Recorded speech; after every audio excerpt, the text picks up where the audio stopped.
மீன் கடைக்கு போறதுக்கு முன்னால இதை மட்டும் செய்து வச்சிங்க, உங்க மீன் குழம்பு வைக்கிறது ரொம்ப லெகுவா இருக்கும் பார்த்துக்காங்க. என்ன விஷயம்னா வேற ஒன்றும் இல்லை, நாங்கள் எங்கள் கன்னியாகுமரியில் எல்லாரும் இப்படி தான் மேக்ஸிமம் பண்ணுவேன்.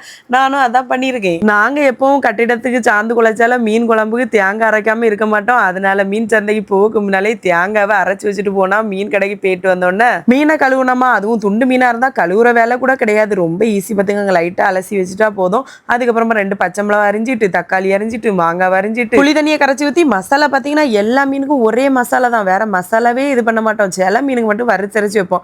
மசாலாவுக்கு என்னெல்லாம் போட்டிருக்கேன்னு பார்த்தீங்கன்னா வத்தல் பொடி, மல்லிப்பொடி, மஞ்சள் பொடி, 2 சின்ன உள்ளி, வெள்ளைக்கூடு, ஜீரகம், நல்ல மிளகு, கொஞ்சம் தண்ணி ஊற்றி நல்லா மை போல் அரைச்சி எடுத்துக்கணும். எவ்வளவு மசி போல் அரையுதோ அவ்வளவு டேஸ்ட்டு சூப்பராக இருக்கும்.